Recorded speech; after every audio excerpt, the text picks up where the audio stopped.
Terence sitting here, you know, so you wanted to confuse us this afternoon. What's going on?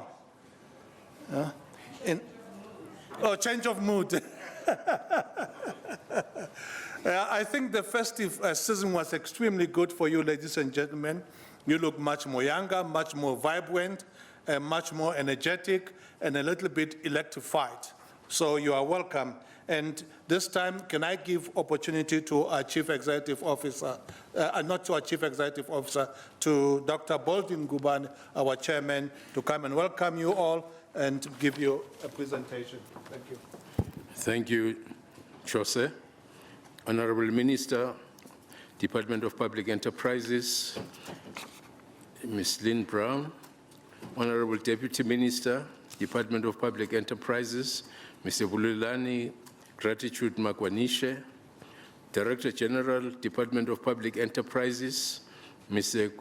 Mokokare Richard Seleke, Interim CEO, Mr. Machela Koko, our Chief Financial Officer, Mr. Anuj Singh, Eskom Executive Committee members, officials of the Department of Public Enterprises, members of the media, ladies and gentlemen. I must apologize once more. We're at a delegation from Salga talking about very pressing issues, and the minister was fully engaged in this discussion. There's a real apology for starting so late. And good afternoon, everyone. Today's quarterly system status update follows on the backdrop of positive interim results for Eskom, but also follows the departure of Brian Molefe, an extraordinary leader whose legacy will be that of turning Eskom around. Today's system status update is a reflection of the vision, dedication, and hard work of thousands of men and women at Eskom. But I must particularly mention our interim chief executive, Mr. Machela Koko, and our chief financial officer, Mr. Anuj Singh, for the sterling work they continue to do. Eskom is growing by leaps and bounds in its profitability, and I really want to thank them for making this happen. Through their remarkable tenacity and capabilities, the company has turned things around to deliver solid and sustainable financial and operational performance, positively impacting the South African economy. Today, I can call on all customers to optimize on this surplus supply of energy, particularly for industry. Ladies and gentlemen, I assure you that this performance is not a once-off achievement, but it is a journey of sustainable progress that will achieve even greater milestones in the coming future. So, to my fellow South Africans, each time you flip on a switch and you walk into a well-lit room, recognize that it is the men and women of Eskom who returned and brought in abundance of this critical resource, namely electricity. It is common for people when things happen easily, like turning on a tap, flicking on a switch, to take these services for granted. We take oxygen, for instance, for granted. We abuse the atmosphere with our diesel fumes. But when things go wrong, then people realize how negligent they've been of what is absolutely essential to their own lives. Today, South Africa has a surplus capacity, a vital catalyst for economic growth and development. We are powering not only South Africa, but also SADC as a result, and will grow to power even further into the continent. At this point, it gives me great pleasure to introduce Eskom's shareholder, the Honorable Minister of Public Enterprises, Ms. Lynn Brown. Your support, Minister, has been the rock on which you are building a sustainable Eskom. Welcome, Minister. Thank you.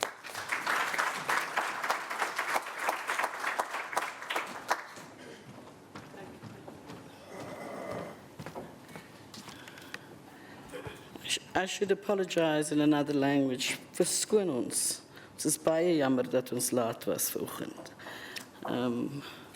Maar SALGA is 'n klein organisasie om net te let them go. DG of the Department of Public Enterprises and officials present here. Deputy Minister of Public Enterprises, Bulelani Magwanisha. Members, Chairperson of the Eskom Board, Dr. Ngubane, and members of the board, and I see Ms. Klein here. Interim Group Chief Executive, Mr. Machela Koko. Eskom executives, I see them present here, and employees, members of the media, ladies and gentlemen, good afternoon. And compliments of the new season to you. And I hope you have a very good new year. 27 is a better year for you than last year. We are just 24 days into 2017, and the Department of Public Enterprises has kicked the year off running with Eskom. Unlike in the past, when running to keep up with Eskom may have held negative connotations, this year we're coming for the right reasons and at the right time. I'm pleased that at a time when the country has developed surplus capacity, Eskom is not resting on its laurels. It has forged ahead implementing critical business decisions in terms of interrupting supply to non-paying municipalities, and it is fostering critical public debate on key business and development issues, such as nuclear and the affordability of new IPPs. I wish to stress my support for Eskom's debt recovery strategy, which thus far has yielded positive results. It is critical that Eskom recovers all its revenue to be able to honor obligations to its creditors in order to remain sustainable. I'm encouraged by the Department of, COCTA, and the Interdepartmental Task Team made up of COCTA, Eskom, DPE, and National Treasury, as well as the support of the Minister of COCTA, in trying to engage and resolve this matter. And this morning we've had a meeting with SALGA, which we will follow through over the next couple of days. I have requested Eskom to delay implementing power interruptions until the end of this month, to give municipalities a few more days to make agreed payments and avoid negative impacts on local customers and the economy. Very positively, South Africa's power supply dialogue has shifted from load shedding. At some point I was called the Minister of Load Shedding, and its impact on the economy to long-term and sustainable energy solutions. The Eskom board continues to make critical decisions that will result in a sustainable Eskom for our nation's benefit. Let me remind you of where we have come from since I became the minister. This was a company riddled with capacity shortages, stagnant demand, excessive diesel usage, late delivery of new power stations, and poor financial performance. Since the injection of the new leadership, Eskom has been able to put together interventions that have been able to steer the company in the direction where we are now. I am delighted with the turnaround at Eskom, in line with its 5-year design to cost strategy to achieve financial and operational sustainability. Eskom has focused on reducing its cost base, delivering new plants, and increasing its sales through cross-border sales to the rest of the continent in order to maintain its financial sustainability. The intention in the short to medium term is to lessen the burden on the South African consumer by achieving a moderate electricity tariff. On the operational side, Eskom's capacity expansion program has delivered more than 1,700 megawatts to the South African grid since August 2015. And this includes Ngula and Medupi 6. That is equivalent to lighting up the Greater Durban area. I'm assured that the recovery plan on the BUILD program is running a year ahead of schedule.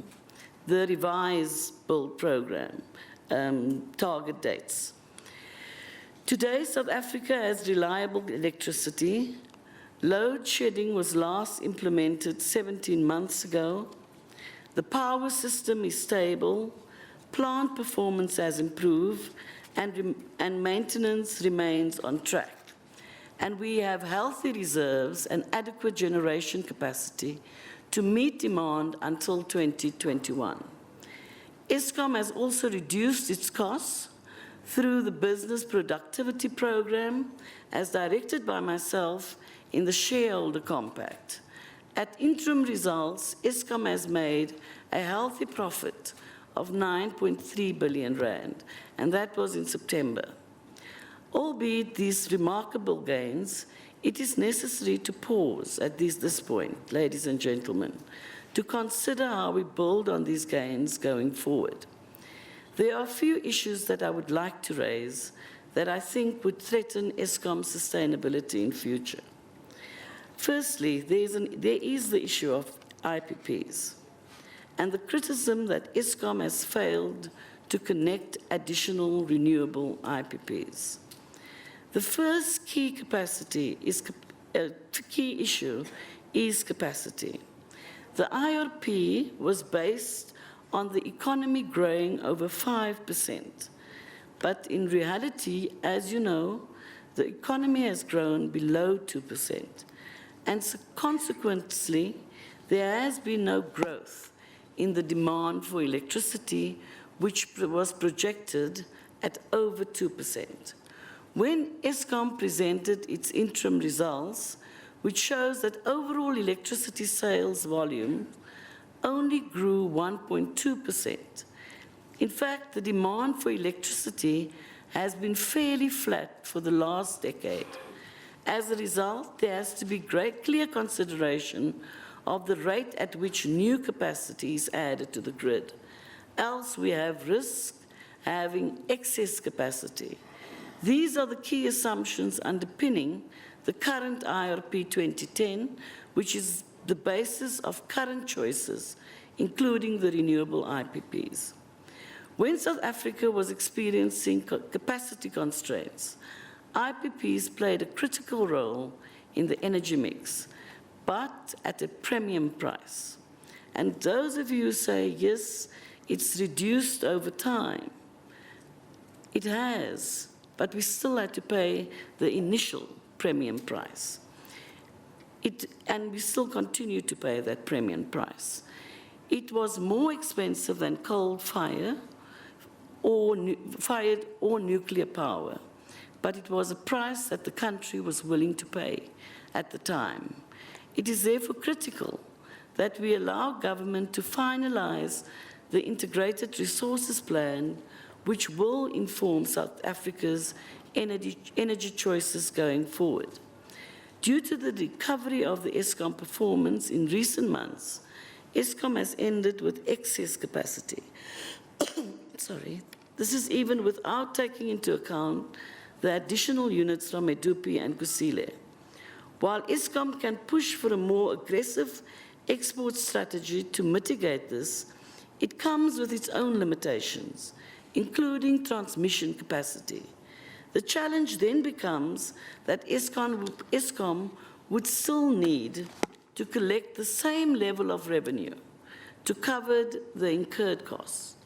The addition of more capacity at a time of excess capacity will result in additional costs to the company and consequently increase in tariffs. In my opinion, the Eskom board would fail in its duty if it did not consider the burden of high costs on consumers. Government remains committed, though, to a more diversified and affordable energy mix, as will be informed by the revised Integrated Resources Plan. Thirdly, there is the issue of coal contracts, an issue on which I have received significant queries. While the Public Protector's report and the Commission might follow and will take its course, Eskom will continue to radically but fairly transform coal procurement. It is a non-negotiable national imperative. From 2010, during its tariff submissions to the National Energy Regulator of South Africa, NERSA, Eskom had painstakingly outlined its concerns relating to the high cost of coal and coal quality from coal suppliers. Coal costs were rising at rates well above inflation and escalating the electricity tariff. Unlike in the past, when Eskom's playing hand was tied due to the constrained power system and there were limited options to pay prices as set by the industry, today Eskom is in a stronger position to negotiate as the playing field has changed. Eskom will continue to source coal as with renewable energy at the right quality and the right price. I like to believe that there are good business principles that would benefit the South African consumer. I leave you with the words of the late Dalla Omar, our democracy's first Minister of Justice, and I quote, "Some people interpret human rights to mean you must curb the power of the state, which is, for me, in his view, the wrong view. You must curb abuse of power by the state, but the state must have the power to implement programs and policies. And implementing the economic transformation plan is an imperative for this country." Thank you very much.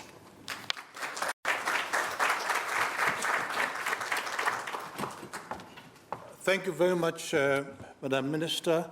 At this point in time, ladies and gentlemen, we're going to get into our main presentation, and I hereby call upon Matsala Koko, our Interim Chief Executive Officer. Matsala, please.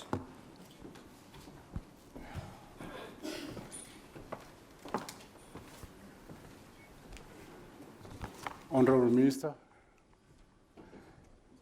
Mr. Minister Brown, Deputy Minister Makwanisha, Chairman of Eskom, members of the board,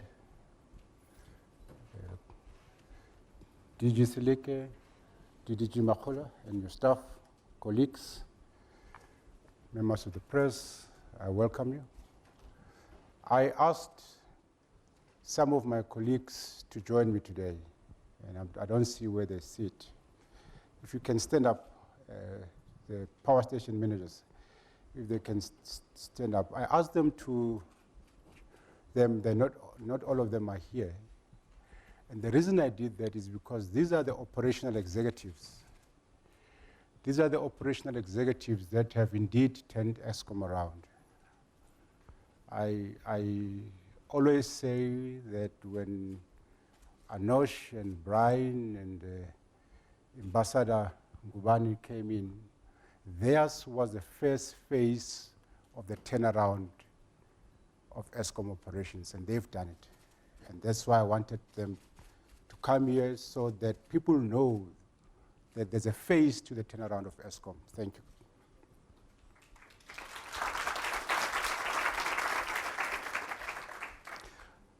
I want to start and talk about the power station called Likwe Power Station. There was a power station that was planned but it never was. During the time of Alex Ham, when I joined Eskom as an engineer, I was asked by then John Beck and other engineering colleagues to prepare the plan to build a new power station next to Letabo called Likwe Power Station. It was a 900 megawatt unit of 6, precisely because the growth rate was running away and the energy availability factor was 68%. And at the time, there was a projection that we will run out of capacity. And we had to build a new power station called Leko Power Station. The executive director at the time, Bruce Crooks, and may his soul rest in peace, I admire him the most, came to us and called us in and said, we will not build another Leko Power Station because at 68%, the performance is not where it's supposed to be, and I think it should be 90%. And if we succeed to increase the energy availability factor from 68% then to 90%, and then famously called Mr. Yellen, you remember 97.3, that's the origin of it. He says if we achieve 97.3, we will not build Leko Power Station because the same capacity of Leko Power Station, you will get it by simply increasing the energy availability factor. And he says it takes 6 years to build Leko Power Station. I give you 6 years to increase the energy availability factor so that we don't build Leko.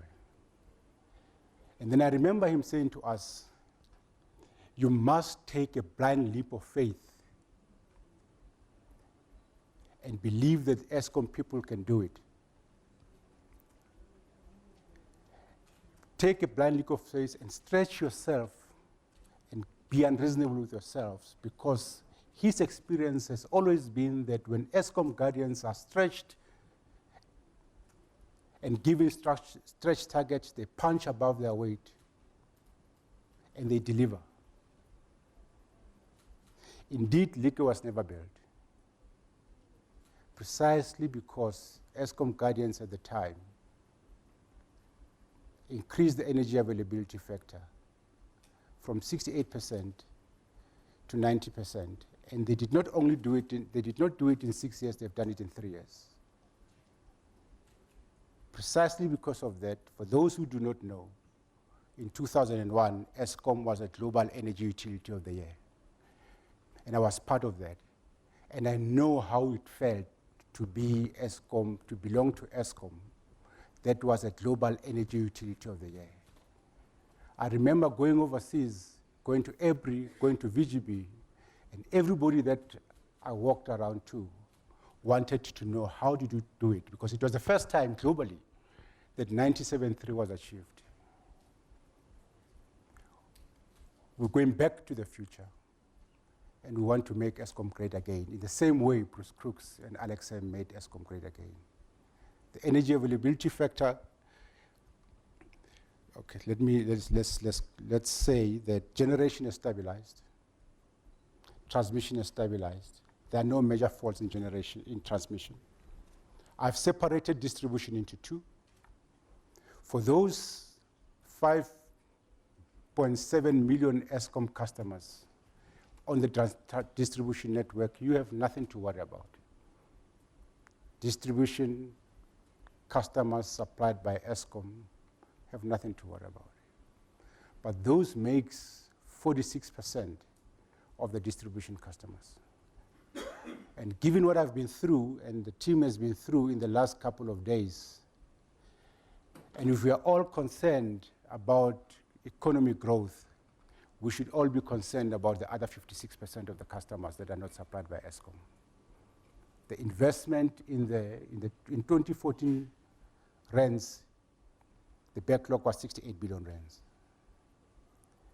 And when we were load shedding in 2014, the real reason why we were load shedding is because we under-maintained our plant.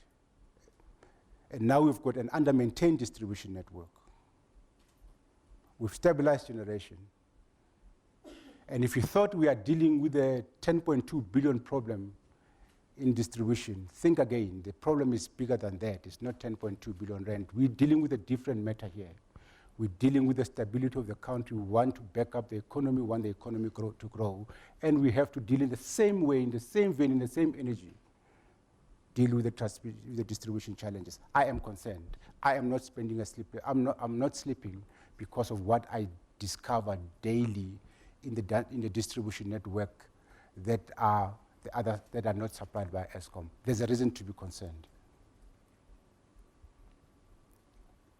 The energy availability factor has increased from 70% to 77%. And that has added 3,103 megawatts to the grid. We have added to the national grid 5,568 megawatt out of our build program in the last 2 years. And we will add another 8,030 megawatts in the next 5 years. We have also reduced the peak demand over the peak by 123 megawatts compared to 100 megawatts on target, purely because of our energy demand, our energy saving program.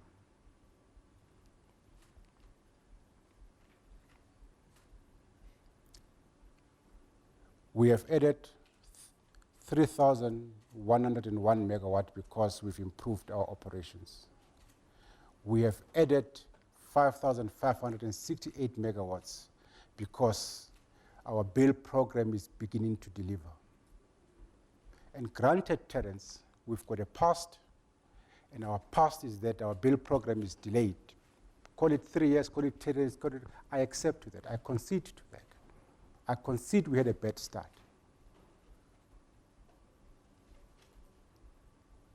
But under the leadership of Dr. Penny Ngubane, Dr. Molefe, Anosh Singh, we have this build program is beginning to deliver.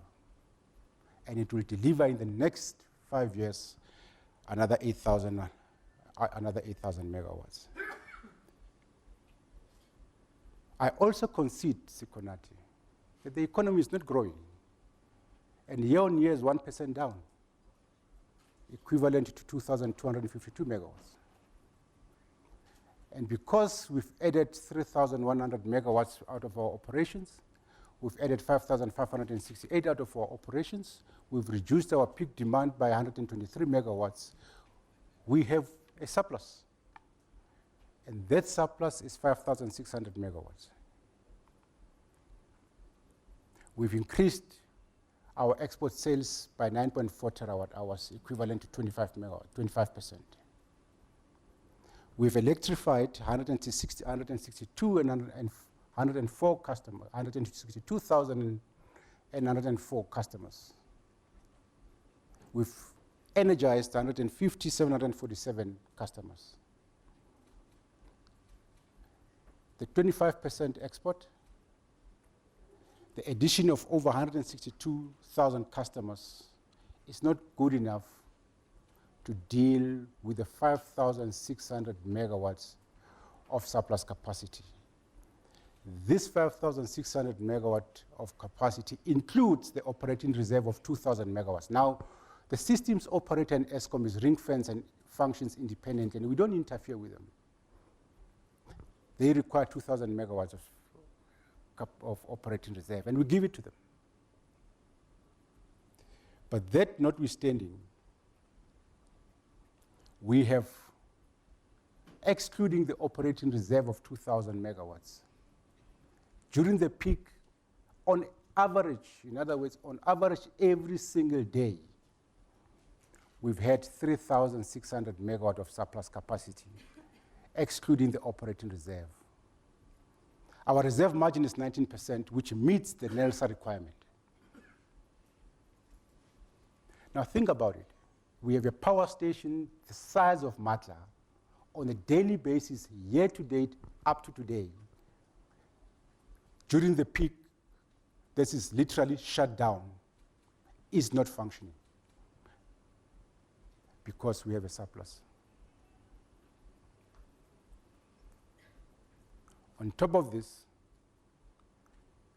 we will procure by the end of this year 7,200 gigawatt hours from the renewable IPPs in a system that has the size of Matla Power Station that is sitting theoretically shut down.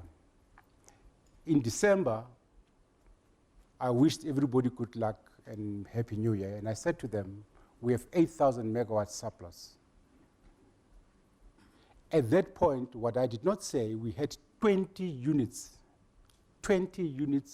on what we call cold reserve. Cold reserve means these units are not under maintenance, they are available, but the demand is not there, they can't generate, we just switch them off. 20 of them we've done in December. This morning at 8 o'clock, this is how the system looked.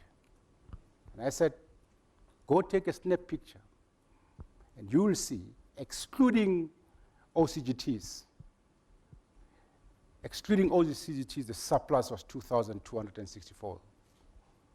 2,264. If you add to that the OCGTs, your operating surplus today, including operating reserve, was close to 4,000 megawatts. Again, it's more than the size of Matla Power Station that is sitting that we just don't do to it.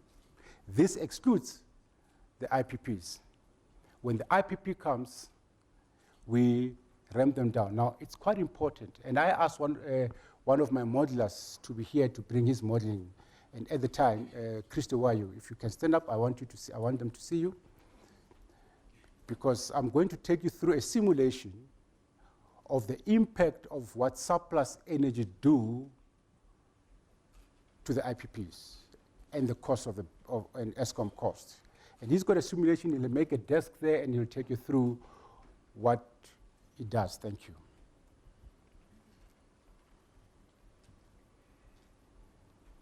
We talked about 5,600 megawatts. Transmission is quite boring. It's uneventful.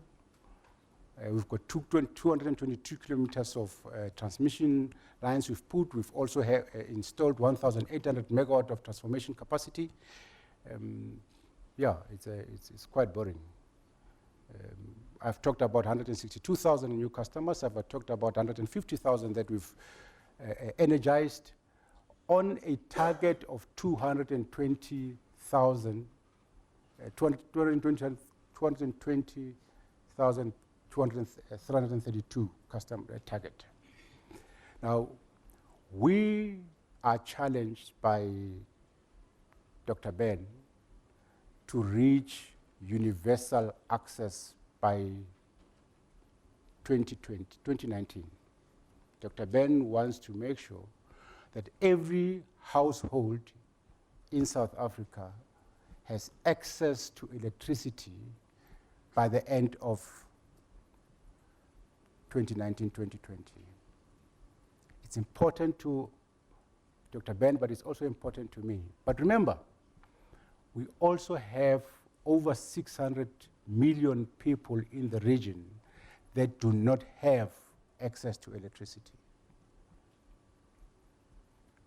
And one of our aspirations is to grow our sales into the region year on average by 7%. For that, we'll have to rebuild our transmission lines. I call them the highways. We have to rebuild our highways into the region so that we are able to evacuate this power and increase it by 7% year on year. Locally, we have to increase our sales by on average 3%.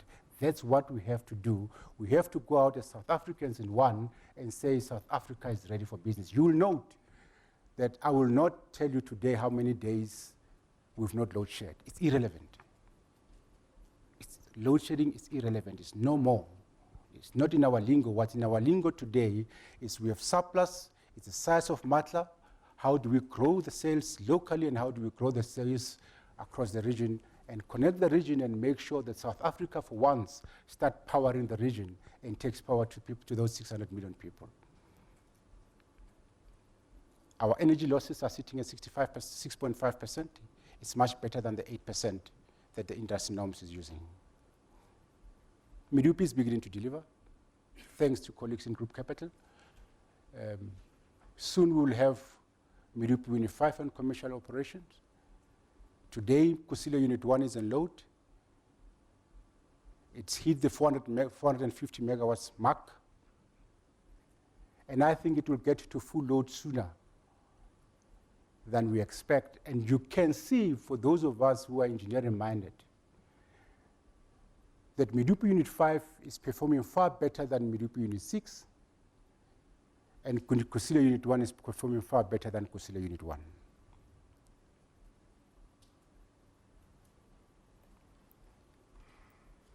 Our target for maintenance in generation is 10%.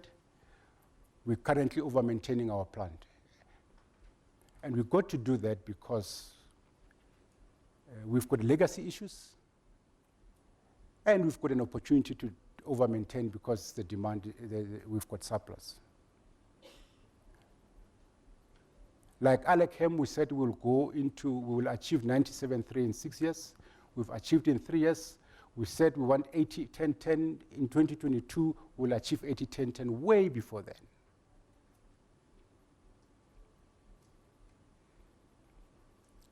We've sold 9.4 terawatt hours across the borders and increased our sales by 25%. That's not good enough. We need to get that year on year by 6%.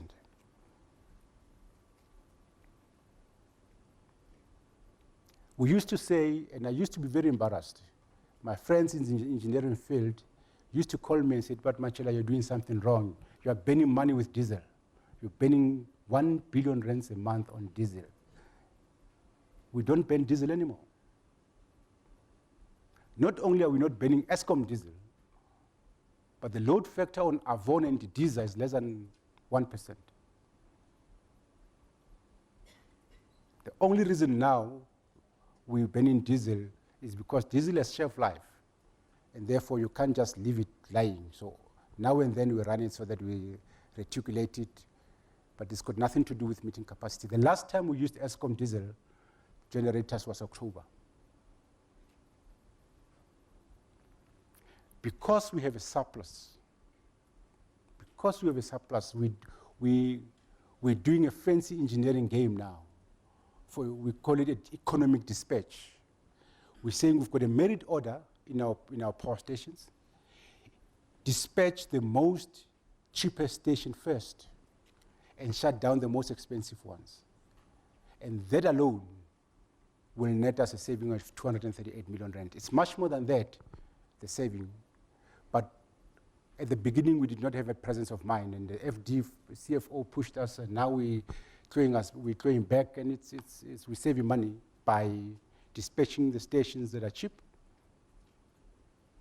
And the stations that are more expensive, we ramp them down or we shoot them off, and that's money in the pocket for Eskom. This is a slide that I thought I must go dig out. You know, I feel old in Eskom. But I dig it out because I really want to go back to the future and make Eskom great again. But you can only go back to the future and make Eskom great again when you have a feel and you can smell and you've touched how the past looked like. You realize that the energy availability factor of Eskom has been declining since 2000. Which means something wrong has been happening, Minister, not in your time, but way before then. And when you got to December 2014, I guess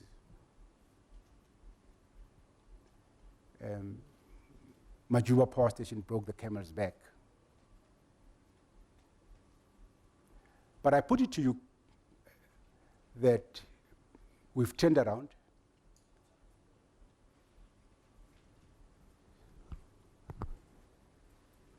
I put it to you that we've turned around. This is where the new leadership came. We've had a decline after them, but, you know, and that is why when I read newspapers and I hear the debates about whether Eskom has turned around or not, I move on, because numbers don't lie.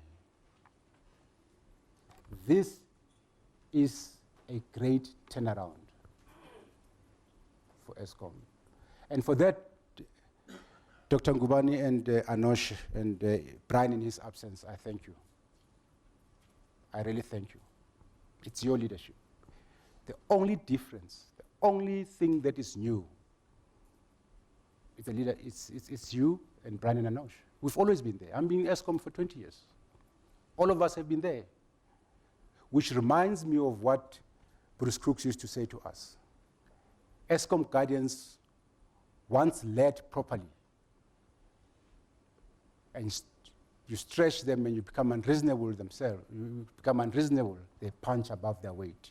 They are a proud people. They know what it means to be a global energy utility of the year. And that is why I want to go back to the future and make Eskom great again.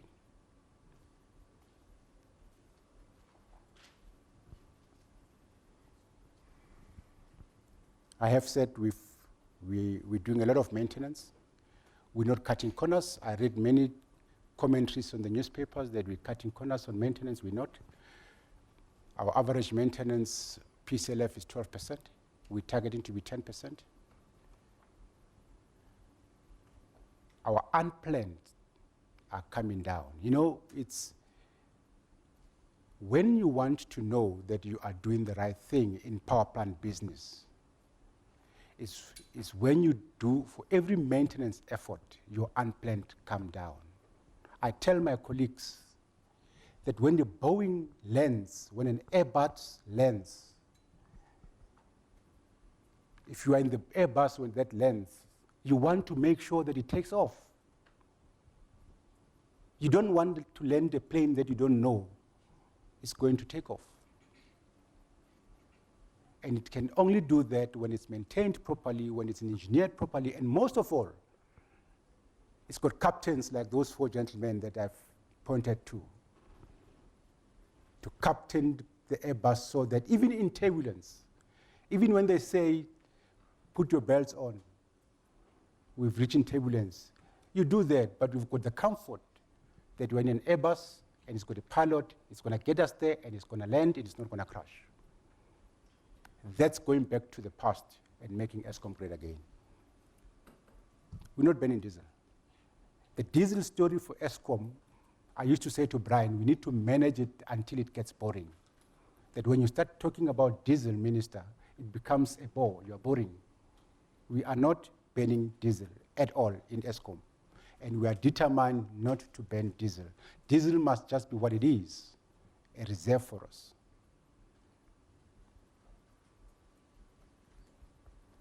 The system is adequate until 2021. We've got enough surplus capacity until 2021. We've always said we will live within our maintenance budget.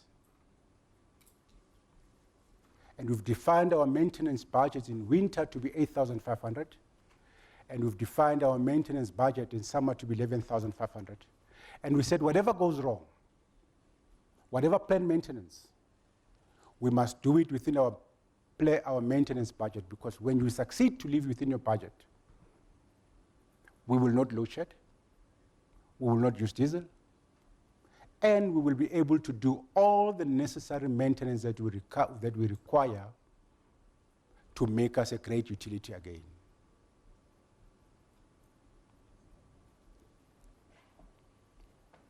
You're very familiar with Tetris, one of the innovations of Brian.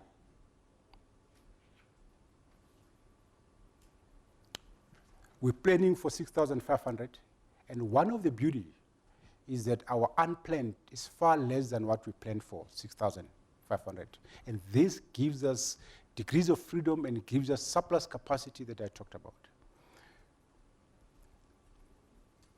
We all know this, operators have 2,000 megawatts, and that's the space that is available to meet the capacity.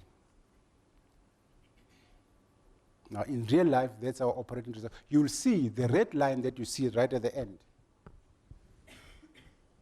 That red line there tells you the space that you have to do your maintenance. Now, it's off scale. Means we've got plenty.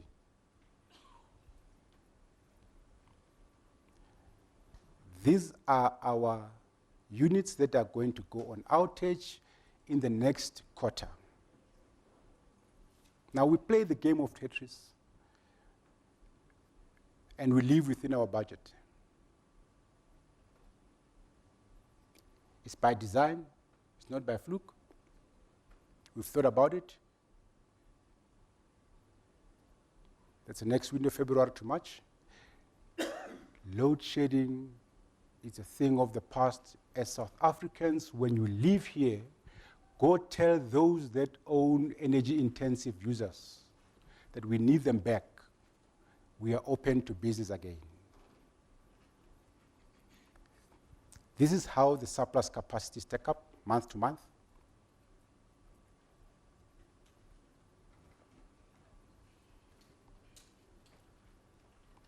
I said, with this capacity,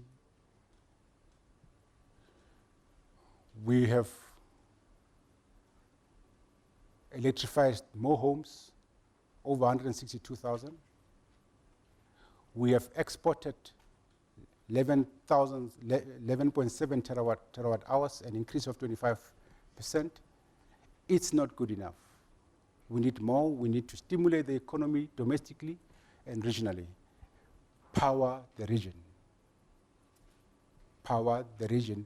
Be important as a country because we're bringing light, we're bringing energy, we're bringing oxygen to the region.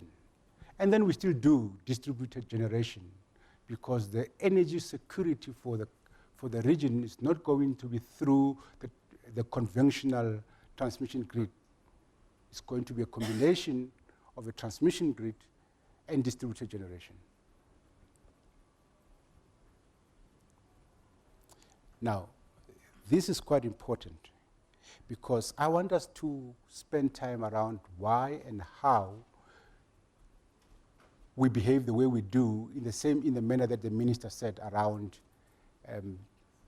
renewables. A surplus capacity in the same way it was a game changer in the late 90s when it postponed and Ligwe Power Station. The surplus capacity has got a similar effect, remains a game changer, and will impact any additional capacity that is due. That's our counter demand.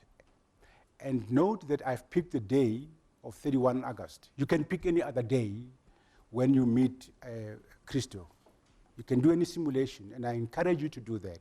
And I've asked my team to take this simulation and put it on the internet so that journalists can play around with it so that they can understand where we come from when we say it is that time to implement renewables at the cost and the pace that Eskom and the country can afford. The current pace, which is based on the growth rate of 5%, the country and Eskom cannot afford.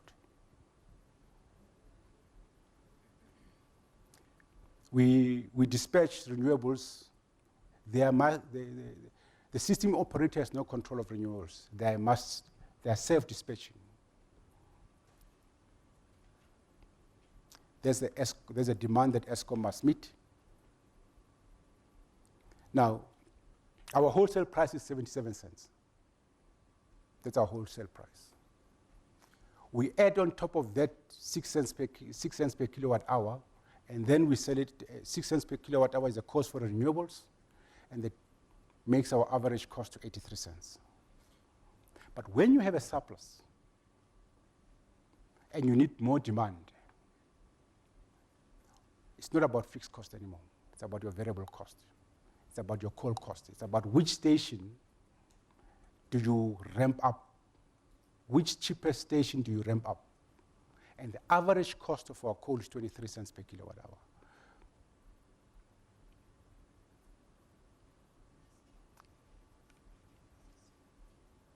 Now, let's play the game. So if we don't have renewables, assume on the 31st of August we did not have renewables. How were we going to have, how would we meet the demand? We will start with our cheapest station. Kaora Bassa is our cheapest station. We'll follow with Kubek. Kubek will be followed by Letabo. Letabo will be followed by Hendrina. Hendrina will be followed by Matimba. Matimba will be followed by Duva. Duva will be followed by Midupi. Midupi will be followed by Kendal. Kendal will be followed by Kriel, Majuba, Komati, Matla, Grootvlei, Camden, Tutuka, Arnott. And then we do the pump storage scheme. This is the curve.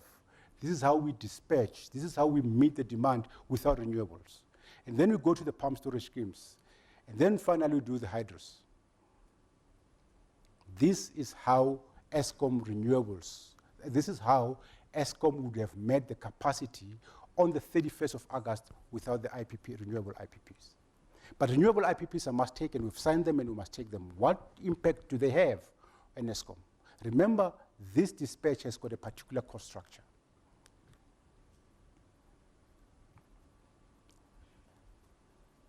Average cost 23 cents per kilowatt hour.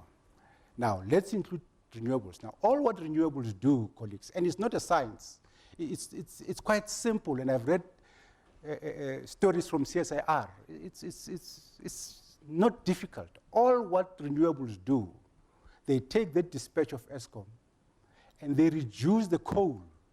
So you burn less coal, you burn less diesel. So the saving that you only get from renewable is burning less coal, nothing else. There's no science to it. Now let's see how it does, how it happens. There, you see these renewables come. You see how they dispatch coal. And they come at 193 cents per kilowatt hour.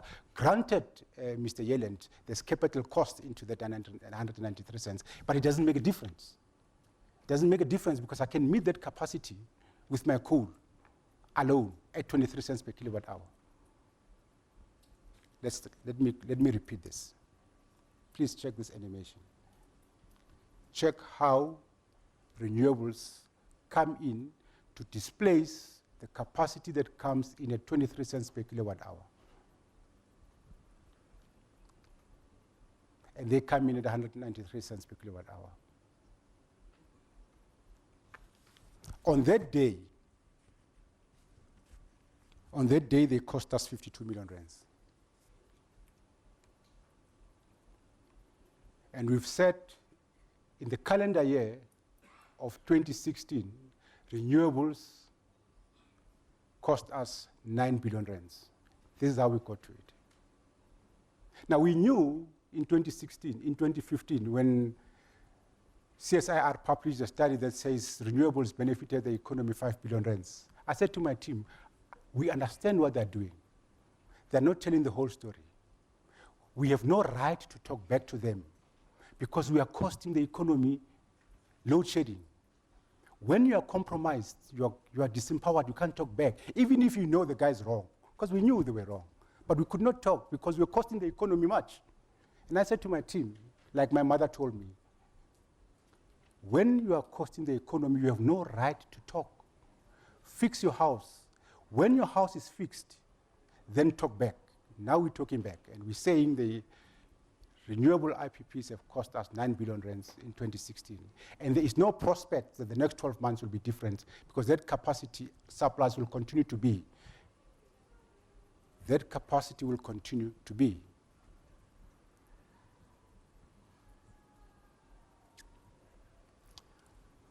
We talked about 162,000 customers we've electrified. Free State have met their annual electrification target. Gauteng has met their target. Northwest has met their target. Northern Cape have met their target.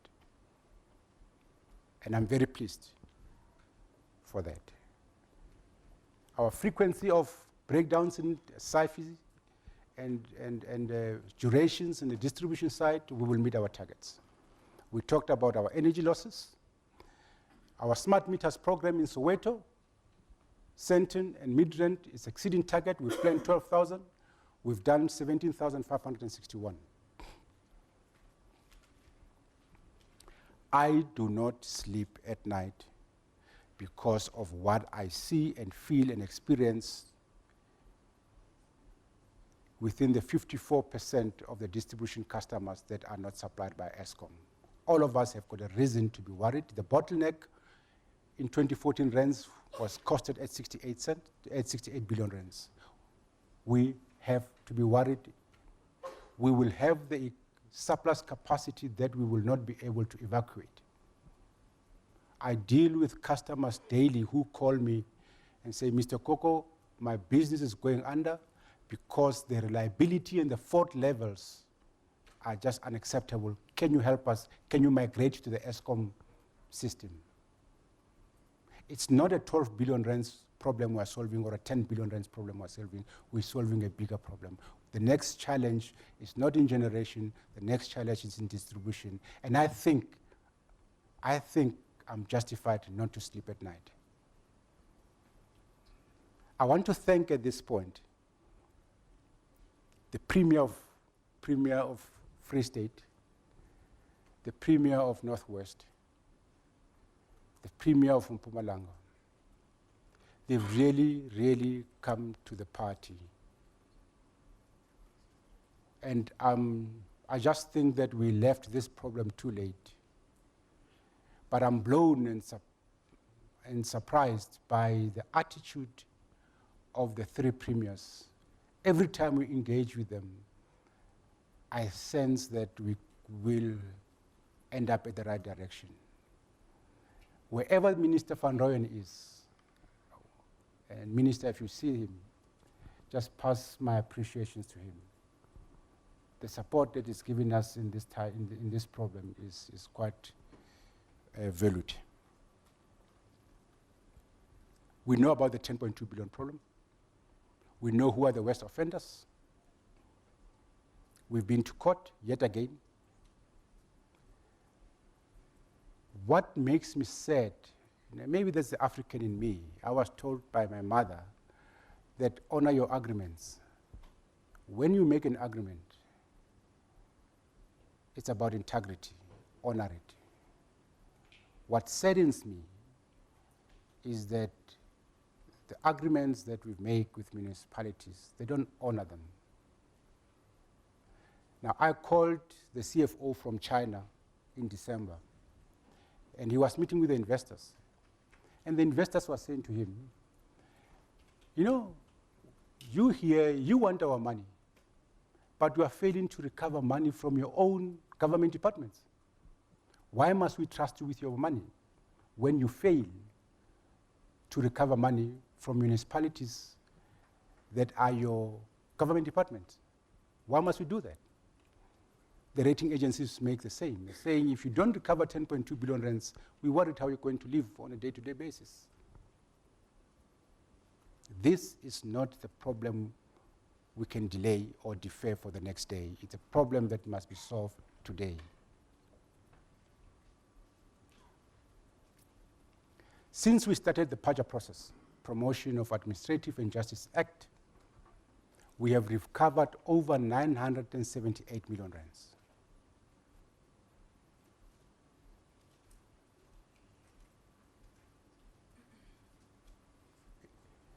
And you see what Free State municipalities has paid, what Mpumalanga has paid, what Northwest has paid. This we need because the investors, the lenders, the rating agencies put a premium on this. But besides, everybody knows that you can't borrow money to generate electricity to people that do not pay. You borrow money to create an asset. You create money to create a Midupi. A Midupi is left in your books as an asset. But you can't borrow money to generate electricity, give it to people that you end up writing the debt off. That's a problem for us. We've engaged the municipalities. We will not interrupt supply until the 31st of March. We will not write off the debts. The debts are sitting in our books as assets, and if we write them off, we affect our balance sheet. We can't do that. We've made agreements with municipalities, and we expect those agreements to be met. There are problems in multiple areas. There's problem with billing, there's problem with credit management, and there's problems with financial controls.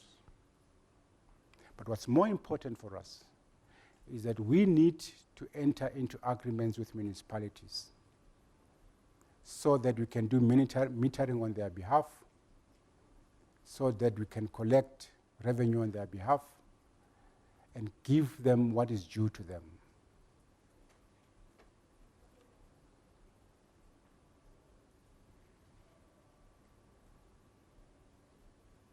I talked about this transmission. I think transmission is in good hands, thanks to Deva and his team. They have made it boring. When I grew up in Eskom, Bruce Crooks used to tell us, deal with it and manage it until it's boring. And I think colleagues in transmission and distribution have managed transmission and made it boring. There is nothing to talk about, simply because of how they manage our transmission grids. I have said that we will add 8,300 megawatts of additional capacity between now and the next 5 years. And by the next 5 years, we will have 54,000 gigawatts. Now, it does not matter what you do if you don't grow the economy by 3% minimum. The debate around renewables, it's neither here nor there. It's just not going to fly.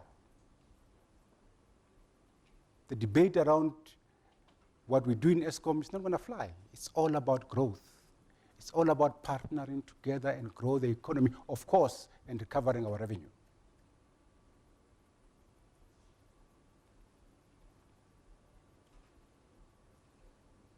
Abraham colleagues in Group Capital have done extremely well. They've punched above their weight, and for that I thank them.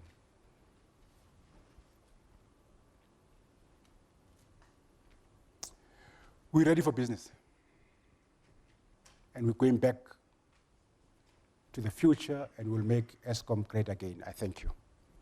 Before I do that, Chose, if I can, if you allow me, I thought, Minister, I must conclude with a case that was in the High Court in Pretoria, and quote Acting Judge Bantu Bonke Togota in a case between Beckers du Plessis and Sandy San and Aleta Mobi. Aleta Mobi was a journalist.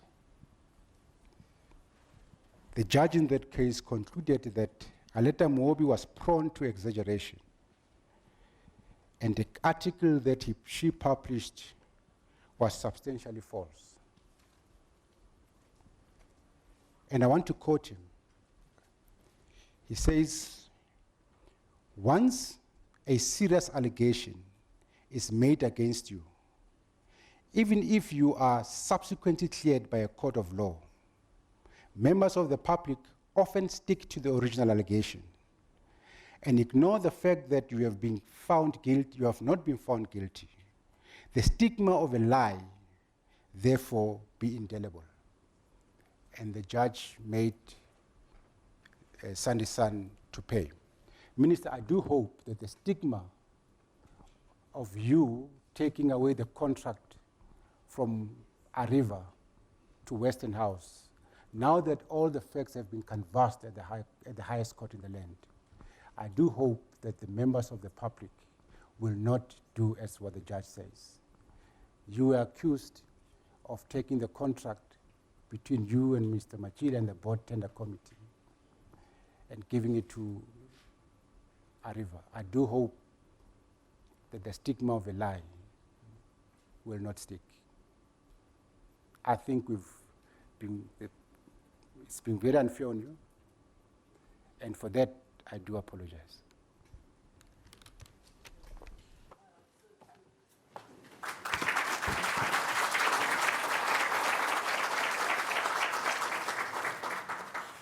Okay, ladies and gentlemen, Matsala, thank you very much. At this point in time, I hope, Minister, your schedule is still timing, but we don't want to mess you up because it's about the photo. Whether should I do it now after the questioning? Remember, I wanted you to come and stand and take our picture. So should we do it now or after the questions?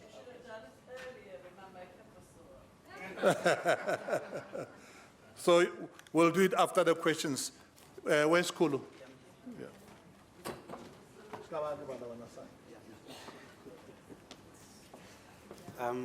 Thank you so much, Mr. Tweu, and thanks a lot, Mr. Koko, for the presentation, and before you, the chairman and the minister. Ladies and gentlemen, this is the time I'm sure many of you have been waiting for in terms of the questions that you have for us. Before we go there, I see Antoinette is eager to go. For those who want to use the Wi-Fi, our username is Jan, Jan for January 2017. So it's Jan 2017 for both the username and the password. Mr. Tsui has said that we have a full house in terms of the representation of the board, the executives, and we also have the shareholder representative. So we are ready to answer all the questions that you may have. We'll start with Antoinette, and then I see Malungelo. I'll take three at a go. So Malungelo, and then this side, is there anyone this side pressing? I see Siseko here as well. So I'll take those three, and then we'll do the next round. Let's start with Antoinette. Good afternoon, Mr. Koko. Antoinette Slabbert from MoneyWeb. With regards to the suggestion of taking over the revenue collection in municipalities, and your concern about the distribution at municipal level, would such a step also include some involvement in the distribution, or is it only metering and revenue collection? And then the funding of those smart meters, do you think Eskom's balance sheet is strong enough to get that kind of funding? Because it's a lot of money. And then with regard to the IPPs, if one accepts your argument, there's still the problem of a procurement process run by the Department of Energy that has run its course up to a certain point and has some legal implications. I'm sure you saw the legal opinion that the renewable industry got. How do you suggest government deals with that legal problem? And then just the last question, you say we have enough or surplus energy until 2021. What happens then? Do we have load shedding again, or what's happening after that? Thanks. Thank you, Antoinette. Malungelo. My name is Malungelo Boy from ENCA. My question is, I've got two questions. I think the board or the minister can answer this one. I was wondering, Eskom is seemingly doing very well. The question, though, is when is Eskom likely to have a permanent group executive? Because if the organization is doing so well, obviously it needs somebody who, it needs stability. When are South Africans likely to see a permanent boss at Eskom? The other question is regarding the planned maintenance. There was a slide, the interim group executive that he showed us earlier. I was wondering, how will that affect electricity supply? Thank you. Siseko, before you speak, today is his birthday, ladies and gentlemen. So after the break, if you want to wish him well, happy birthday to you, Siseko. Your questions, please. Yeah, thanks, Kolo. Thank you very much. My name is Siseko Njobeni from Business Report. My first question, I've got two questions. The first one is directed to the Minister. Minister, can you give us a glimpse into your discussions with SALGA this morning? I presume it was about the debt problem. And what were some of the arguments that they advanced? The second question relates to the distribution issue, which doesn't make Mr. Koko sleep at night. But Mr. Koko, that has been a crisis for a long time. It's not new. The appreciation of this problem has been with us for a long time.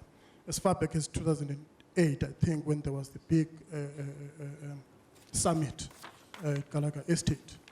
I think that's when this 27 billion figure first came up. Almost 10 years down the line, it's still a crisis. The figure has gone up. Now, I'd like to know, I'm glad that the representative of government is here. Is there appreciation is there willingness on the side of government to deal with distribution in a decisive manner? Because as far back as 2008, the then Minister of Minerals and Energy described the distribution problem as a ticking time bomb. Thank you. Siseko, thank you so much. Mr. Koko, if you can coordinate as to how we're going to answer those. Maybe I should deal with the CEO.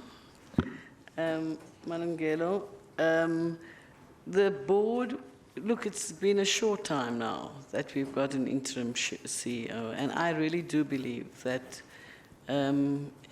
leadership is a very important part of stabilizing the company, any company. And so, as soon as the board brings it, the name of the person or the 3 people, I will take it through the process. And you know what the process is? It goes to the economic cluster, it goes to cabinet, and the one name goes to economic cluster and to cabinet. And I hope that we'll be able to appoint a board within the next, the first half of this year. Not a board, a CE in the first half of the year. Let me just take the second one as well. It's an initial, and happy birthday, Siseko. It's an initial conversation. We'll continue the conversation with Salga on Friday, and I don't really want to, at the end of Friday, I think both the president of Salga, the chair of Eskom, and I, and the acting CE will make a statement, a collective statement. But I don't want to chapeau. That's not an English word, I know. But I don't want to, I'd really like to keep that conversation for the while until about Friday. Thank you. We don't want to interfere with the license of municipalities to distribute electricity. What we do want to do is to enter into a service level agreement with municipalities, replace postpaid meters with prepaid meters. Of course, Eskom will pay for them and collect and bill properly. We think that there is a business case for Eskom to use its own money to buy prepaid meters and install them. Our debt has increased in 8 months by 4 billion rands. I think the discussion of whether we can afford prepaid meters is insignificant. We have noted the legal opinion that is circulating on the newspapers. We are having discussions in government, and at the right time, the 4 ministers that have been tasked by government to deal with this will make a pronouncement. We should not have a crisis post-2021. I hope we have learned from the crisis that we had in 2007, the root cause of which was delayed decision-making to commit to the build program for Medupi and Kusile. And I do hope that the current IRP that will inform additional capacity beyond 2021, the discussion around that will be concluded speedily so that action is taken and capacity is built and is operational, at least in 2020, so that we have no crisis in 2021. The plant maintenance that is higher than 10% will not bring a crisis for us. Remember, we've defined our maintenance budget, and we said in summer, our maintenance budget is 11,500. And for as long as we have a maintenance budget of 11,500, in other words, a combination of our breakdowns and our plant maintenance is within 11,500, we should be able to meet any demand, including the growth, without using diesel and without compromising on critical maintenance. The distribution problem, indeed, Siseko, and happy birthday as well, comes a long way. But I do believe that we should use this opportunity to solve it once and for all, because we can't delay it. We can't delay it. You know, I hear people talk two things. Every time you hear the rating agencies be mentioned, everybody sit up straight and listens, because nobody wants to tamper with the rating agencies. But the rating agencies on 2 occasions, on the 20th of September and the 5th of December, have come to Eskom and say, why are you signing renewable IPPs? Because you can't afford them. And I don't hear and see headlines in the newspapers that says, you know, Moody has taken Eskom to task about the cost impact on 2 occasions, on the 20th of September and the 5th of December, about the renewable IPPs. What I read is like, you know, Eskom, and Machela in particular, is a delinquent, a rogue element in Eskom. No, we're not. So I just don't think that we must use this crisis and not waste it. And for once, I have the confidence with the political leadership that's involved, because I interact with them, that we will not waste this crisis. Thank you so much, Mr. Koko. Let's go for another round. I'll stick to this side for now, and then I'll come to your side, Sikonati, at some point. I'll go with Terence, and then after Terence, there's Paul. Is there anyone else? Maybe I'm not discriminating against you. Let me add a lady here as well. So I'll have those 3, starting with Terence. Thanks very much. Minister, just on your initial input, you gave the impression that you feel that the final version of the RP should come out before we conclude any further RPP agreements.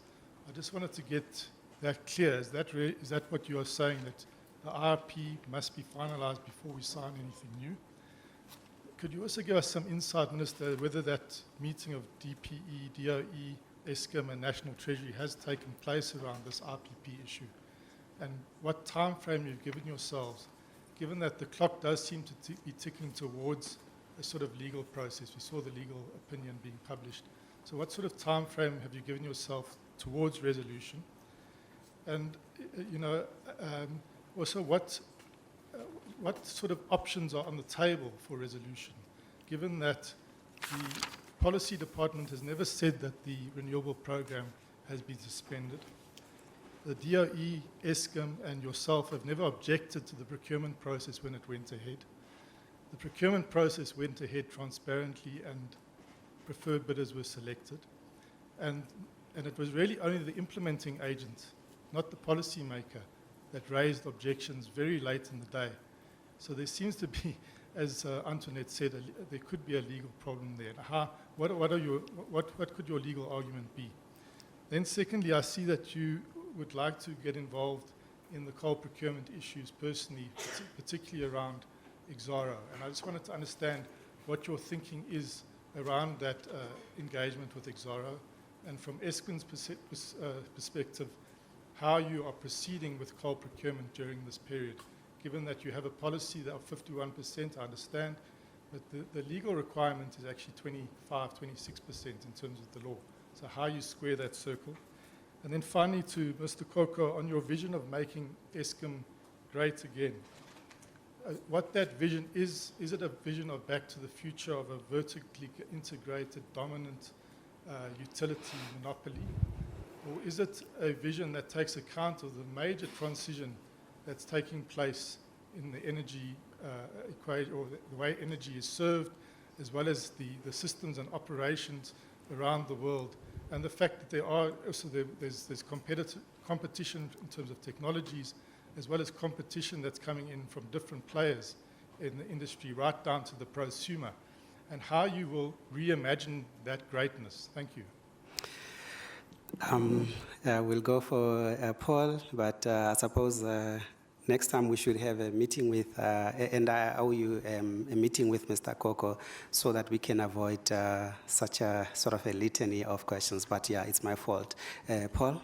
Well, he asked one of mine, if that helps. So, I wanted to ask on coal contracts. I know the Gupta family has requested to get out of the contracts that they have. Will you allow that? And if you did allow that, then you'd probably be asked why you didn't allow other companies to get out of their contracts. And so that also leads to the question, what's happening with that 2 billion rand penalty on Optimum? Is it accruing interest? Have there been discussions on that? And also, has Eskom, this is for Mr. Koko, has Eskom communicated, the coal assets that it believes it owns to the companies that it's worked with on cost plus mines? And yeah, I guess the other, I have one more. Brian Malifa, he had mentioned at one point something about keeping the coal burning stations going longer, sort of beyond their expected life. And I was just wondering if there's still plans to do that. Thank you, Paul. Mr. Koko? Oh, apologies. I thought I've covered everyone because of the number of questions. There's a lady here at the front. She'll be the last one for this round. Thank you. I am Basitsana Pura from ANN7. I don't know if I'd be stepping out, but I just want to know what is the status on Exxaro disagreements with Eskom, and as well as I'd like to know if there's been any inquiry after Jimmy Manyi's allegations on Treasury awarding contracts without due diligence during the term of Mr. Manuel's administration. Thank you. Thank you, Basi. Mr. Koko.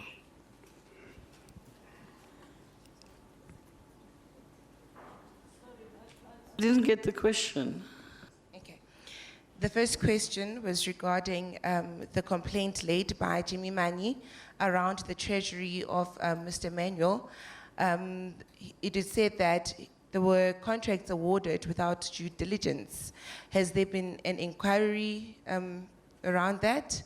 And the second one was on, wanted to know on the status on the disagreements with Exxaro on the issues of black equity.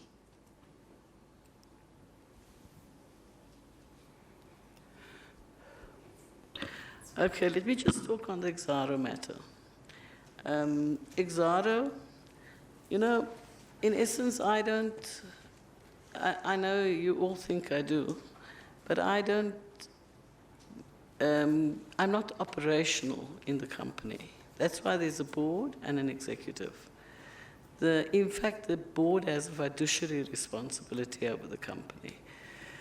So when this question was posed to me initially about Exxaro in particular, I thought we should all meet around the table. But in hindsight, I think it's not my place to meet Exxaro.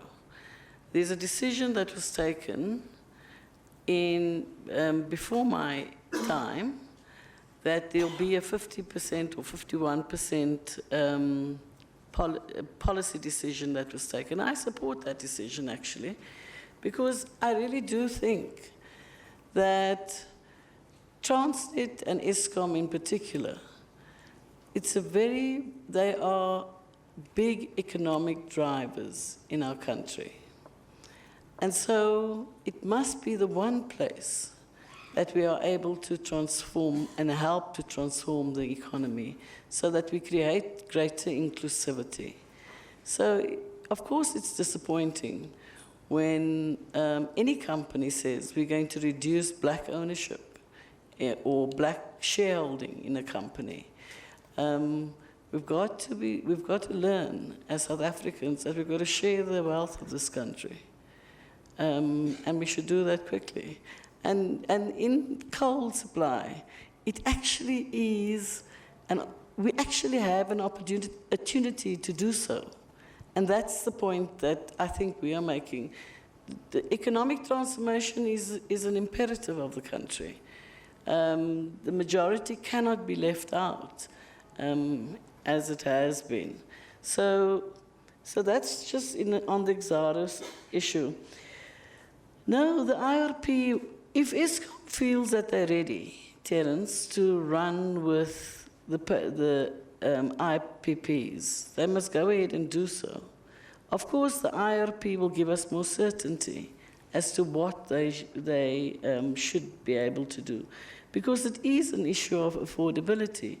The government believes that we should have a mix, an energy mix that includes IPPs and nuclear and coal and gas and so forth. So we're not putting a stop on what Eskom has to do. I'm hoping by latest the end of or middle February, we'll be able to talk about the ministers who had to meet, that we would be able to be sitting around a table to look at an answer. But I also know that between DPE and Eskom, there is also a process happening, because that process has to continue, whether we have a meeting or not. They must be able to make decisions about what is affordable and what is realistic in terms of the IPPs. Thank you. Terence, I'm going to make it difficult for you. And at the end, I hope you'll understand. And if you are unsure, we will discuss at the end. We will discuss offline. The customer of the future,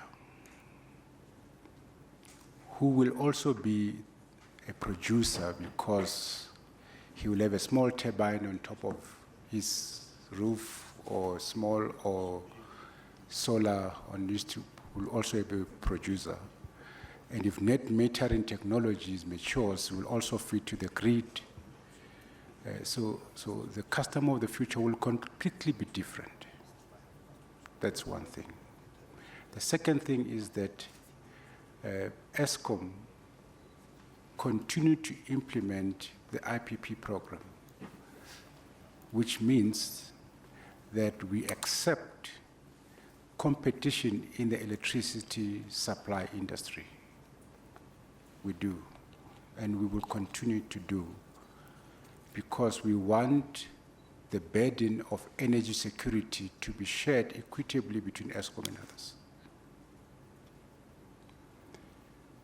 The difficulty you have, and that's because I'm making it difficult to you, is that I want to refrain to talk about policy issues in as far as the structure of the electricity industry is concerned,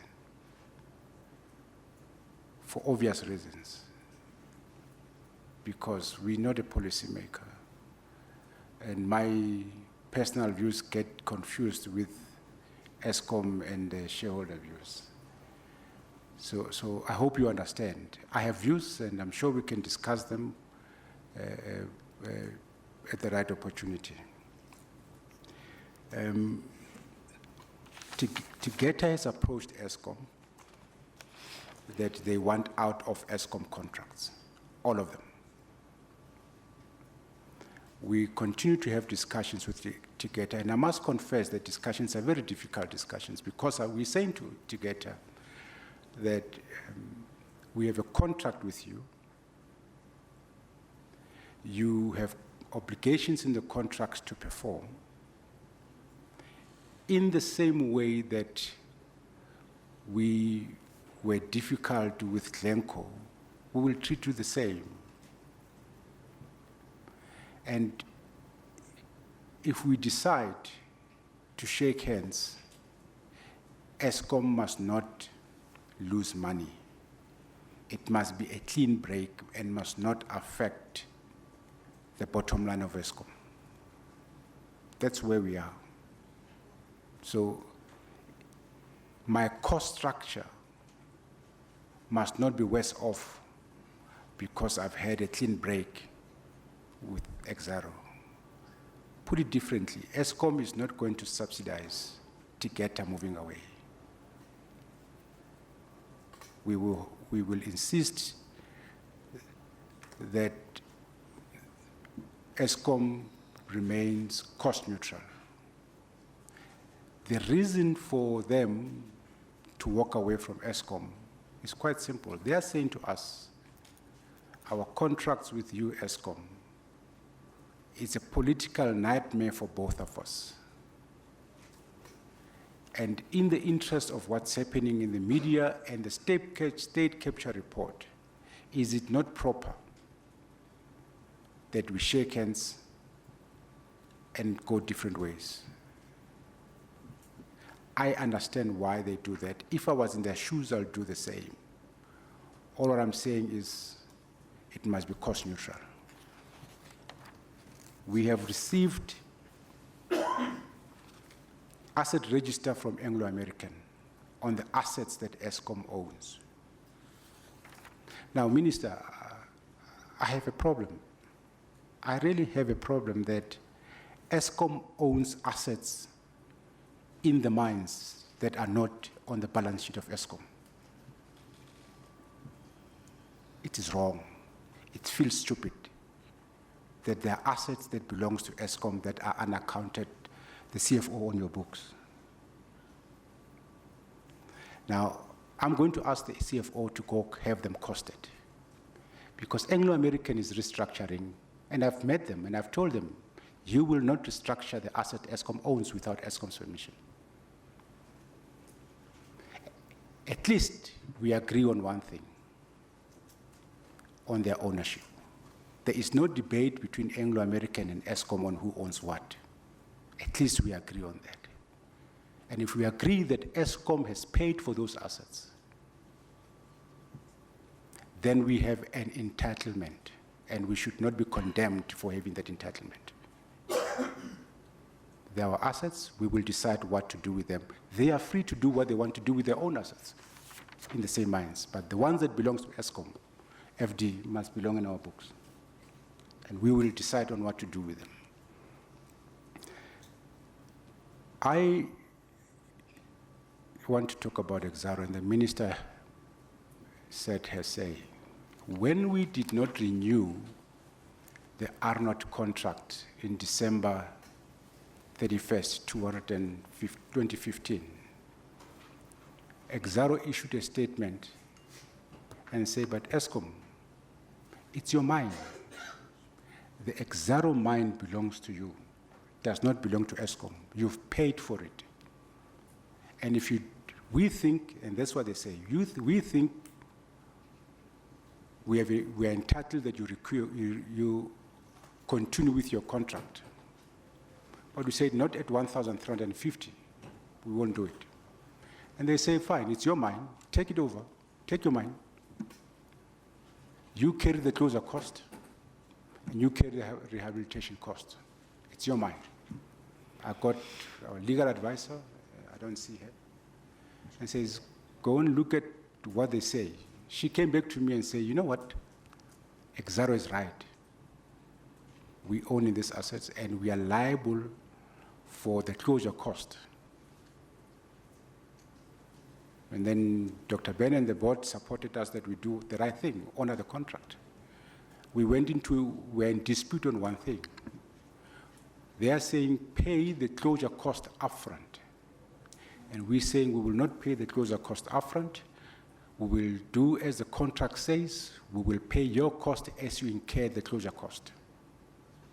We are on arbitration with Exxaro. But we also have another cost plus mine with Exxaro at Matla. The board of Eskom decided in November to prepay them 1.8 billion rands to sink a shaft on the contract that ends in 2023. So the board of Eskom, Minister, will come to you on a Section 54 application to you and say, the board of Eskom, led by Dr. Benny Ngubane, have agreed that we give Exxaro 1.8 billion rands so that they can sink a shaft and supply us with, and it will take 2 years for them to sink a shaft, and the contract expires in 2023. and we think is the right thing to do. That decision is made. Now, when there's another part to it, part of the reason Medupi is built to where it was built was because we wanted to support Exxaro as a black mining company. Because we wanted a black mining company that is in competition with such South 32 and Anglo-American. And we built Medupi there, and we gave them a 40-year contract with their eyes wide open. To read on the newspapers that they will be reducing their shareholder from 50% to 30%, after what we've done to support them, is a slap in the face. It's a slap in the face. After all, we own part of their assets. They belong to us. We've paid for them. And if anybody decides to give you 1.8 billion rands upfront, surely he is entitled to be consulted. And who knows, if we were consulted and we understood, we might as well have said to them, we understand you've got legacy arrangements, do that, but in the future, let's do this. We have a sunrise clause, not the sunset clause. I think it's wrong. I think Eskom has been taken for a ride. I think going forward, we will be assertive. We will demand our assets in the mines. They will come to Eskom. And let me give you another proposal. Let me tell you what we're doing with Exxaro. So I went to Exxaro, and I said, Exxaro, I have an Arnott mine that I did not know I own. Now I know I'm owning it. It's closed. Let's have a discussion around this mine. How do we, in a clean way, dispose it off? And Minister, this is where you directed us that we must do something radically different. So we're going to take this asset with Exxaro, and we're going to give it to the trustees of the old employees. And then we're going to take the mining company in a joint venture, and then we're going to give them a long-term contract. We will not get involved who set up that trustee. They were the employees of Exxaro. They must set their trust up. Once they've set it up, we put them in a joint venture with a mining company. It's a joint V, it's a JV. We think doing that is something radically different. And I think when people look back, they will look at this leadership, that for once, this leadership has done what is radically different. It has used the leverage of Eskom and the asset that Eskom owns, and has pushed for the structure in the coal mining industry that has brought back the employees of the mines. Some of them are now sitting at home because they've been retrenched. And when it comes to Anglo-American, we will not be difficult, but we'll demand what belongs to us. That nothing about us without us.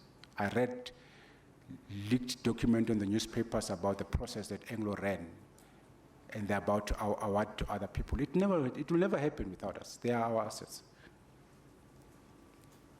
Life extensions. We're doing the studies, we're making input into the IRPs, and we'll answer that question within our context of IRP inputs. Thank you so much, Mr. Kogo. I'm told there are some people on the chorus call, so I'll come to you, Chris. If you can maybe just clear those on the way. Chorus call? There are no questions on the line. Thank you. I'll give an opportunity to Chris and to Sikonati. Is there anyone else with pressing questions? Oh, the gentleman at the back. So I'll have those three. And if you don't mind, maybe this will be our sort of last round. We'll have an opportunity with the executives and the minister after this so that you can have any other issues that you may want to raise. Chris. Thank you. Chris Yelland, EE Publishers. These will be two very, very much easier questions than the ones you've had to answer just now. But if I may ask these questions, firstly, we had the impression from the first half-year financial results that the cost of primary energy was under control. and was flat or slightly declining.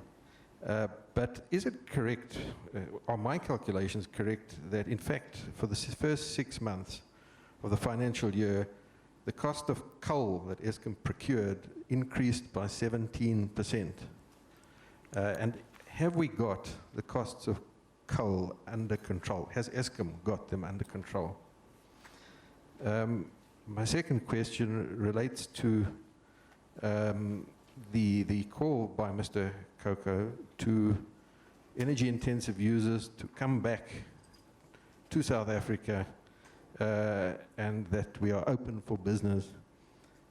My question is, at the current prices of electricity, which are very different from when the energy-intensive users moved into South Africa, when price of electricity was not only the cheapest in the world, but half the price of the next cheapest in the world, can we, at the prices that we have at the moment and that we see going ahead, can we expect really to change back to an energy-intensive industry? And in fact, should we, as a country, South Africa, should we be reverting back to an old smokestack world of energy intensity in a time when electricity and energy is becoming much more precious?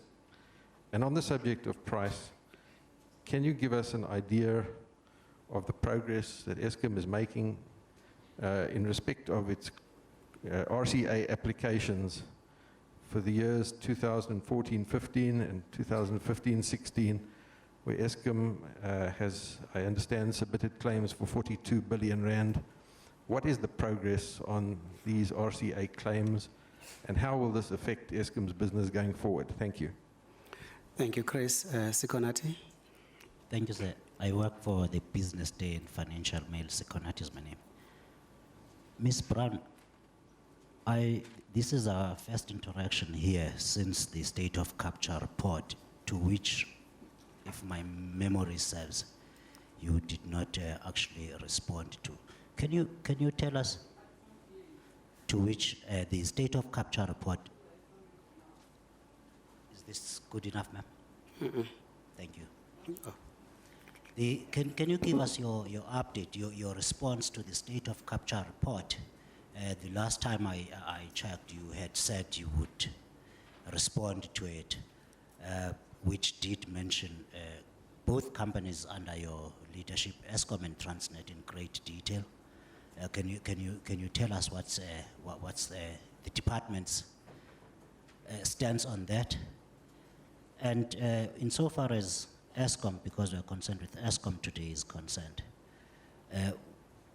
what has been your direction to the board in its response to that report? Let's move out to the municipalities.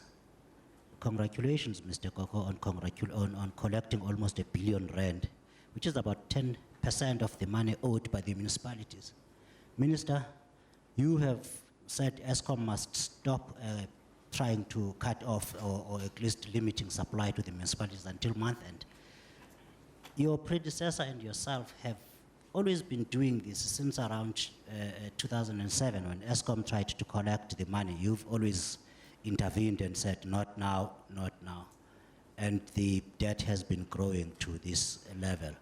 What's so different now that you think will change after your intervention and the discussions you're having with SALCA? Why are you so confident that, that anything will change? Further questions, ma'am, if you don't mind.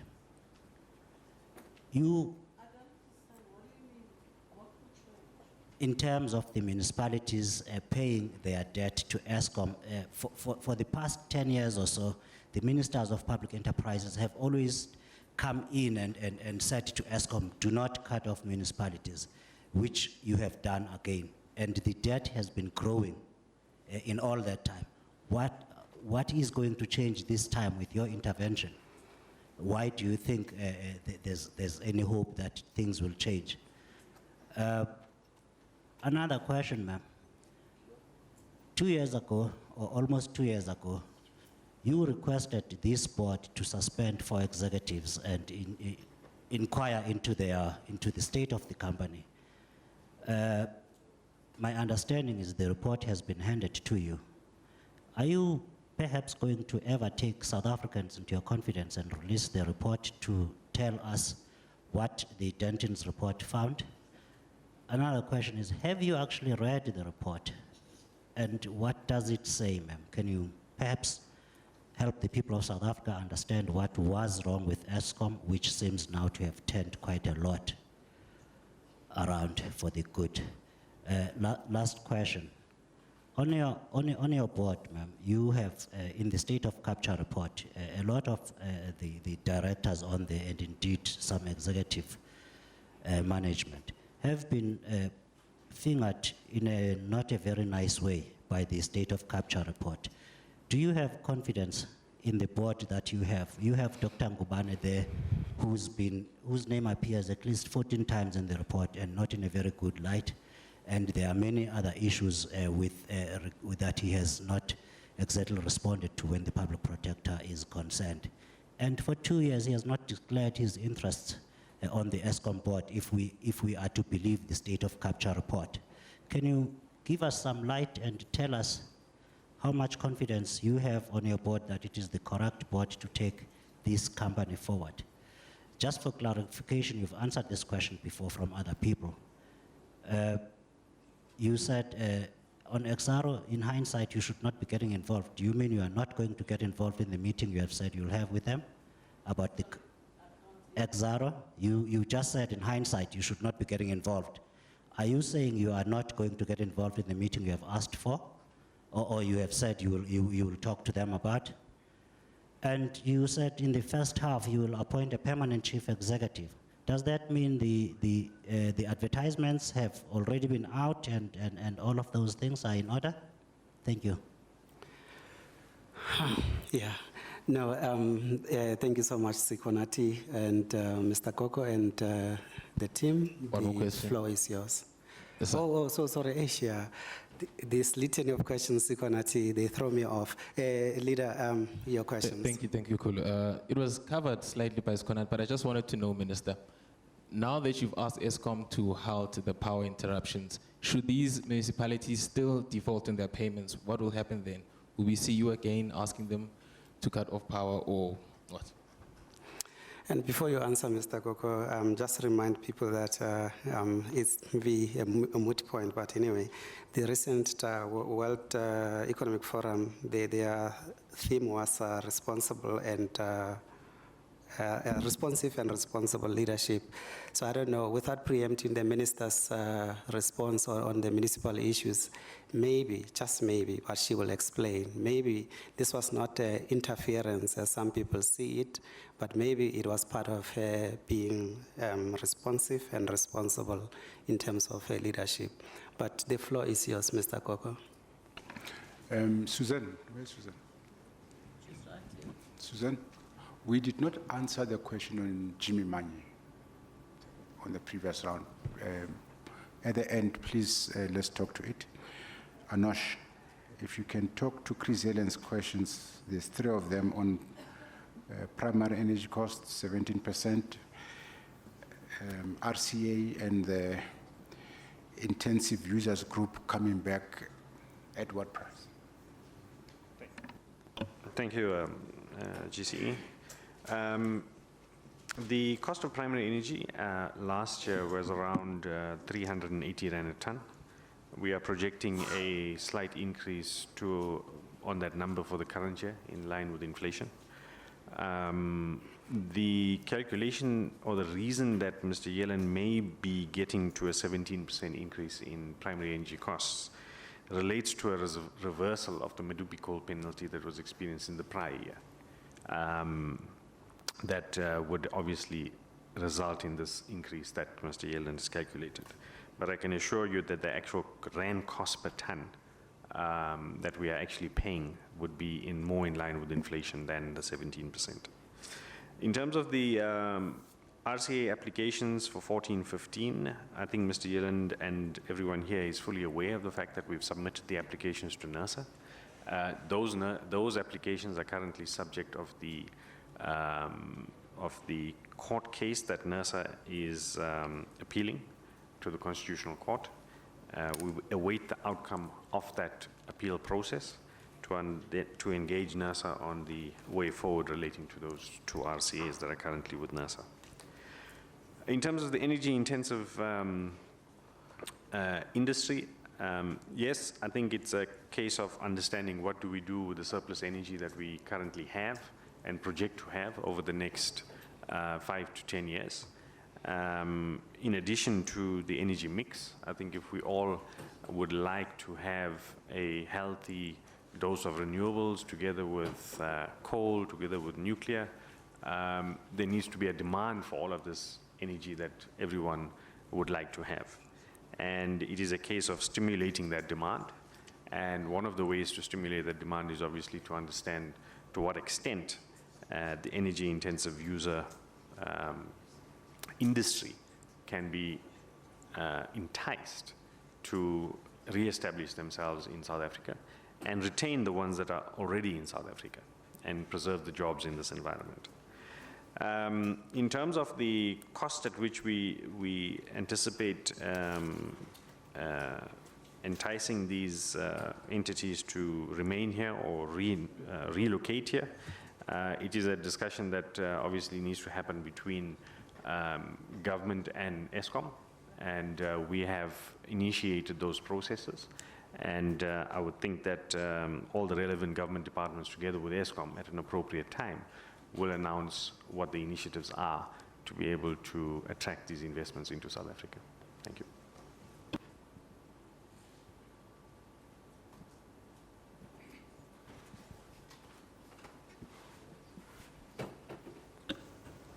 I think the point, in fact, there's a very nice slide that you would have seen if you were watching earlier, where it actually shows where the new leadership gets appointed, where the company starts increase its ability to perform. But having said that, the Denton's report is the board's report. And whilst the accusation goes very wild, I have read the report. And I think much of the report needs further investigations as well. Because remember, it was a 3-month contract that I gave Denton's. And so they were able to do a rather adequate for the 3 months, but inadequate for usage within the company. Although some of the issues that we were able to raise, we were able to follow through. But the board can make a decision whether it will hand out the report. I think there are people's names in the report or something like that, and we don't really want to do that. Look, in terms of the state of capture report, some of the issues I don't actually, I mean, there are some issues that have,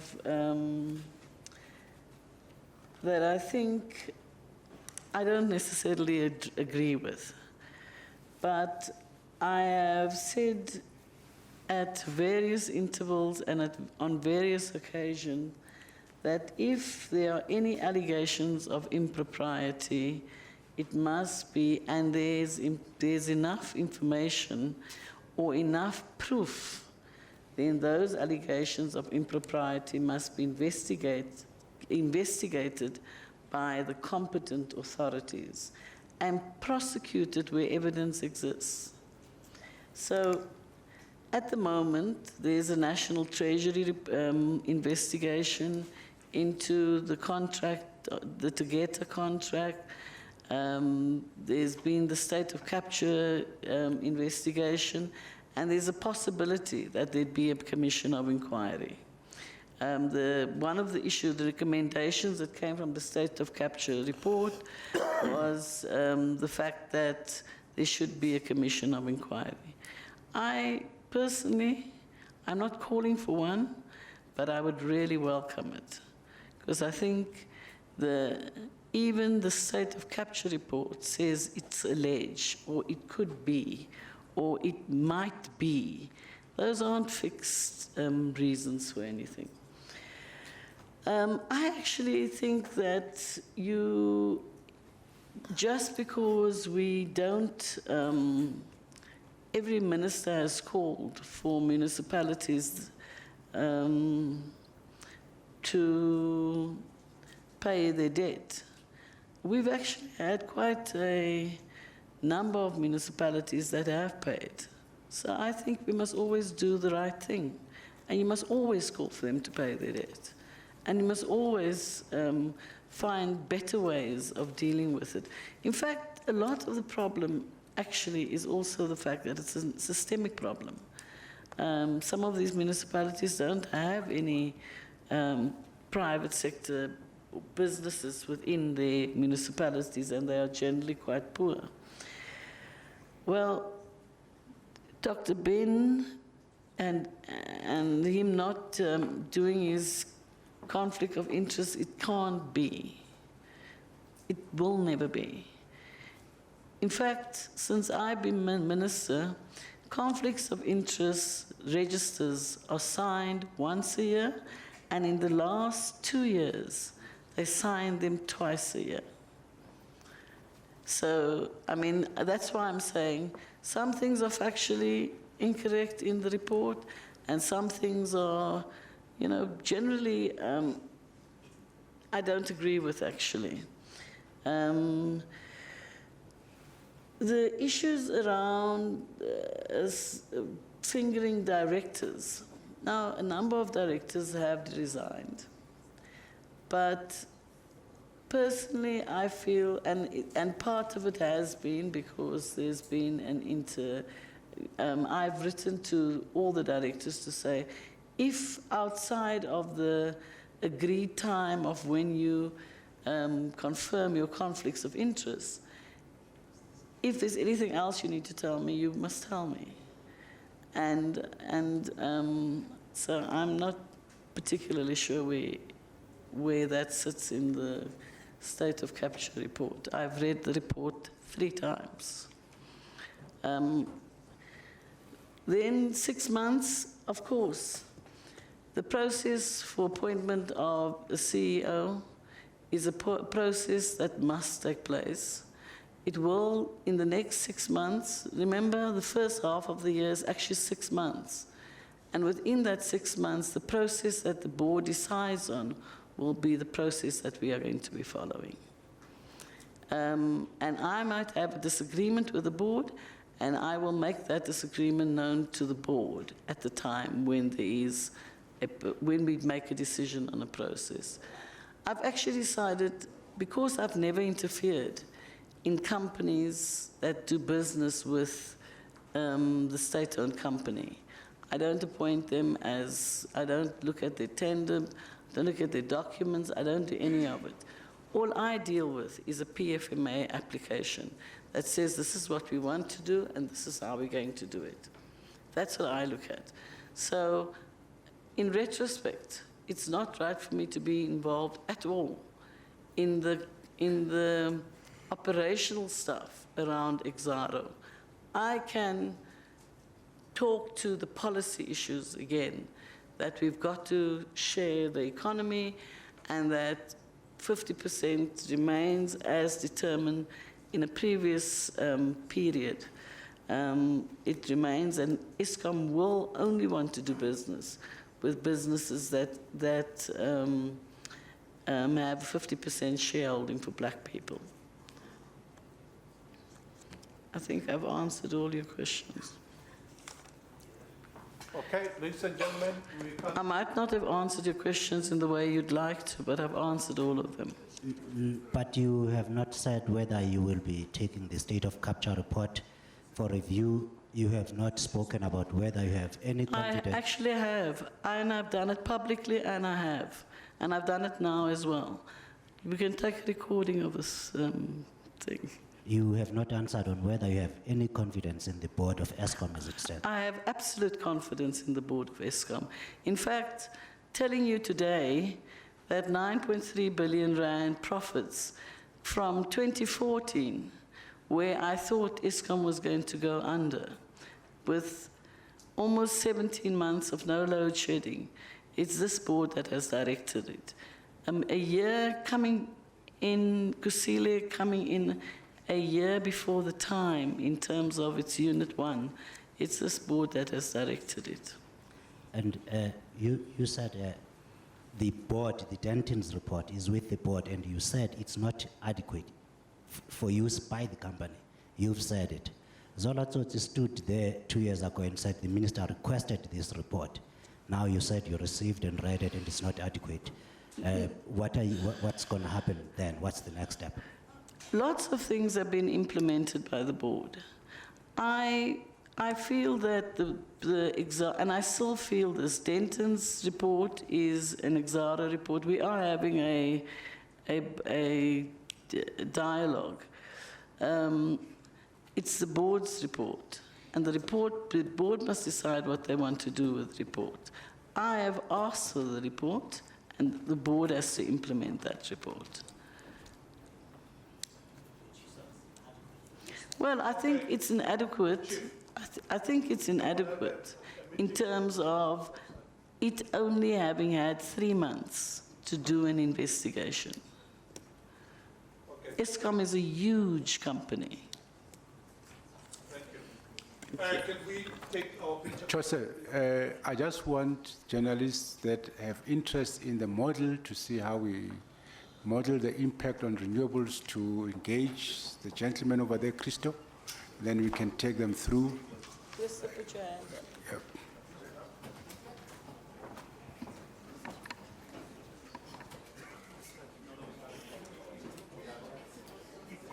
Can we have our picture, please, Minister?